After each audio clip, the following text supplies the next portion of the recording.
యాత్ర 2 cinema release అయిన విషయం తెలిసిందే. థియేటర్లు ఎక్కడో కూడా బుక్ కానటువంటి పరిస్థితి, టికెట్లన్నీ కూడా అలాగే ఉన్నాయని చెప్పేసి సోషల్ మీడియాలో ట్రోలింగ్ నడుస్తున్న నేపథ్యంలో షర్మిలాకి సంబంధించి మరోసారి హైలైట్ అవ్వడం అయితే జరిగింది. ఎందుకంటే ఈ సినిమాకి సంబంధించి వైఎస్ జగన్మోహన్ రెడ్డి ఎంత క్రూషియల్ రోల్ ప్లే చేశారో అంతే క్రూషియల్ రోల్ ని షర్మిలా గారు కూడా ప్లే చేసి ఉండాలి.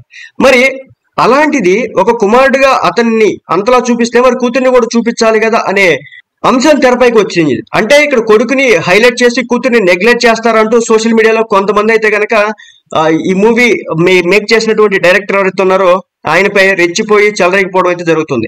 సో ఈ సినిమాలో వైఎస్ రాజశేఖర రెడ్డి గారి కుమార్తె షర్మిల ఎక్కడుంది? ఎందుకంటే ఆయన మరణించిన రోజు ఆయన కుమార్తె కూడా అంతేలా బాధపడుతూ ఉంటుంది కదా.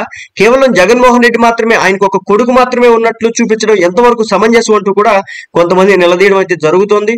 మరి మీరు చూసినట్లయితే కనుక పబ్లిక్ టాక్ లో చాలా మంది ఈ సినిమాకి సంబంధించి రివ్యూస్ ఇచ్చిన నేపథ్యంలో షర్మిల గారి గురించి పదే పదే అడగడం అయితే జరిగిందనమాట.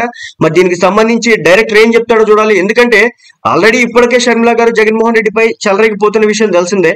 మరి అప్పటికి కాంగ్రెస్ లో ఆమె అయితే చేరలేదు. ఈ సినిమా రిలీజ్ ఇటీవల ఈ రోజే జరిగింది కదా.